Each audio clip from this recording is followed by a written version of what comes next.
It's 450. That's it. We're done here. Get up and go home. Peace is over.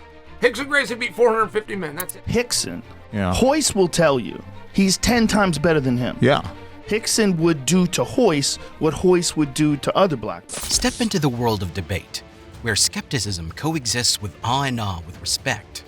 Why does it get to be 450? Why, if anybody in any sport claimed that they had 400 matches, only 11 of those are caught on video, but the other hundreds of them, why would we not push back? Well, for that very reason. You want to know how many people who ever publicly had the courage or the disrespect to come out and tell Rickson Gracie that he did not beat 400 men? All in. No one. The claimed unblemished 450-win record of renowned fighter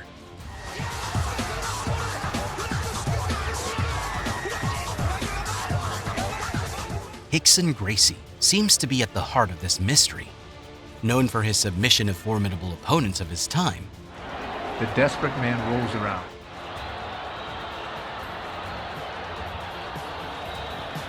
From Rei Zulu to Masakatsu Funaki, Gracie was fearless.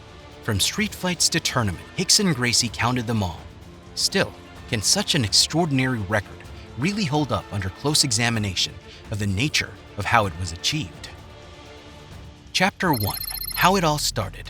Born into the lineage of warriors, the weight of expectation rested heavily on Rickson's shoulders. As fate would have it, he entered this world amidst the sprawl of Jiu Jitsu, marking his entrance into a family destined for combat. From a tender age of 6, young Rickson stepped onto the competitive stage, fearlessly immersing himself in the art of battle. By the time he reached 15, he had already assumed the role of a teacher, passing down his knowledge to eager disciples. And at the age of 18, an esteemed honor was bestowed upon him by his father and revered grandmaster, Helio Gracie, as he was awarded the coveted black belt. Yet, Rickson hungered for a greater proving ground to showcase his formidable skills, a place where warriors clashed without constraints, known as Vale Tudo, Brazil. In this realm of unadulterated combat, the precursor to modern-day MMA, rules were scarce, disregarding weight classes and mouth guards, while fights endured for extended durations. Brimming with irreplaceable confidence, the 19-year-old Rickson Gracie seized an opportunity to face Rei Zulu, a towering Brazilian brute, weighing in at 230 pounds, armed with an astounding record of 120 consecutive victories.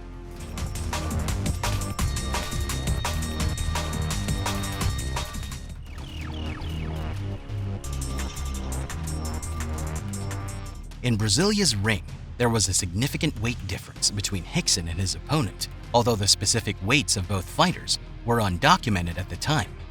Nevertheless, Rickson displayed his prowess by submitting Rei Zulu with a rear naked choke in their initial encounter.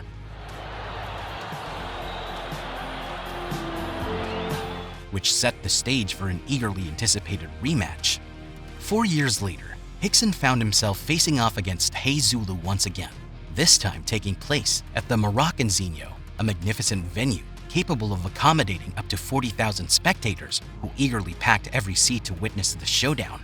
The ensuing battle unfolded as an awe-inspiring spectacle, and once more, Rickson emerged triumphant, securing victory with a formidable chokehold.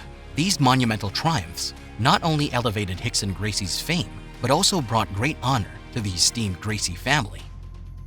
Chapter 2.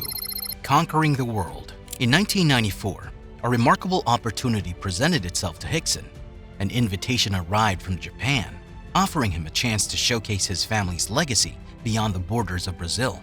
With a tantalizing cash prize within reach, he couldn't resist. The tournament was known as Vale Tudo Japan 1994, featured 8 formidable men.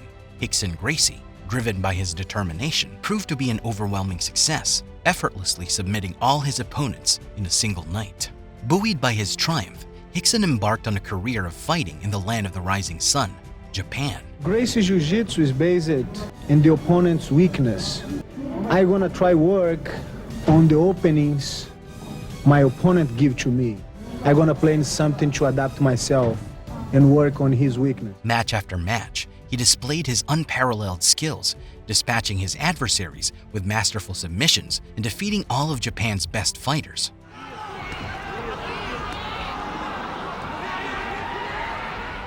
It started with a fearsome warrior, Nobuiko Takada, taking a beating and being submitted, not once. こっからですよ。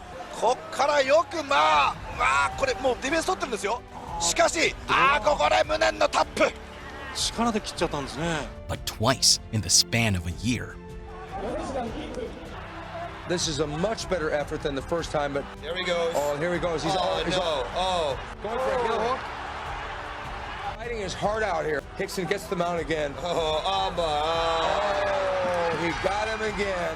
To satisfy his legendary status, Masakatsu Funaki, who assumed the mantle of Japan's greatest fighter, thought he could defeat Rickson, but he was met with the same feat at the hands of the bear. However, a Japanese fighter by the name of Yoji Anjo felt compelled to defend the honor of his fellow countrymen. Armed with an entourage and an array of media apparatus, he ventured to the doorstep of the renowned Rickson Gracie Academy unannounced, ready to issue his challenge. In a private setting, away from the prying eyes of the world, the stage was set for an unforgettable clash between formidable fighters. Rickson Gracie possessed the opportunity to swiftly submit his opponent, Yoji, but instead, he chose to make a resounding statement to the Japanese warrior by subjecting him to a merciless thrashing. The remarkable footage capturing the intensity of the bout remained a closely guarded secret within the Gracie family, never seeing the light of public scrutiny. He shows up at the academy, and so he kicked all the press out, and then just the guy Anjo and his manager were in the academy. And yeah, man, just like everybody says, my dad beat the shit out of this guy. And in the beginning of the fight, the guy turned his back to try to get put to sleep. My dad was like, no, you're gonna take more punishment. So he kept beating him bad, and it was like, it's a pretty big beating. Rickson Gracie's final showdown was destined to take place against the only adversary who had managed to conquer every member of the Gracie family he had encountered. This formidable opponent was none other than Kazushi Sakuraba, renowned as the Gracie Hunter. Okay, the referee. Despite the immense challenge, Rickson accepted the bout against Sakuraba. However, fate dealt a devastating blow to the Gracie clan when Rickson's beloved son, Rickson Gracie, tragically passed away. Overwhelmed by grief, Rickson's spirit was shattered, leading him to abandon his training indefinitely. He never set foot in a competitive arena again. Any regrets in terms of like your competition career? The only fight I feel like was a missing was against Sakuraba.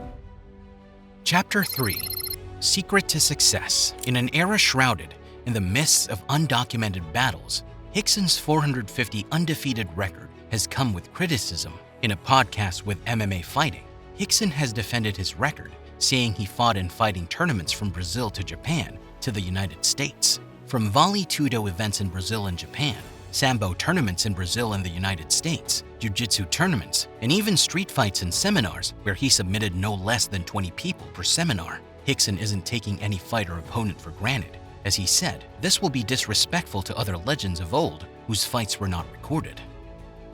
To achieve all these feats, incorporated a vital technique into his practice, synchronized breathing and movement. This powerful combination enhanced his focus and relaxation, eliminating distractions and enabling him to lower his heart rate before a fight. I learned how to breathe. I start to bring in more spiritual possibilities, more mental possibilities. The brain and the heart who can give and receive information. And what is amazing about that is the lung is the practical aspect. We're able to control or help your brain and also help your heart. So through the proper breathing, you can control your heartbeats. Through the proper breathing, you can control your mindset and get calmer. Rickson's influence extended far beyond the realm of martial arts, captivating countless individuals with his teachings on mindset. The way you breathe, you can really clear your mind. The way you breathe, you can lower your heart rates. For fighting, for example, like I get an event 3 hours before the event, my fight. So I go to the locker room, sleep for an hour and a half, wake up 1 hour before the fight, putting my heart rates to 160, 140, and then sit for 5 minutes and bring my heart rate to 65 heartbeats a minute. Ready to go with my heartbeat. Tum, tum. So I see my other opponent on the other side of the ring jumping around. He's already 85, 90. Rickson Gracie remains an unwavering role model, spearheading the Jiu Jitsu Global Federation, a revolutionary organization reclaiming Jiu Jitsu's primal fighting roots. In a testament to his dedication, 3 years later, July 2017, he was honored with the coveted red belt from the same federation he championed. Nor do they adequately depict his status as one of the legends of the Gracie clan. When contemplating the pantheon of all-time great fighters, where do you believe Rickson rightfully belongs? The idea of begin to understand his possibilities when he becomes the animal, and your possibilities to become comfortable under fire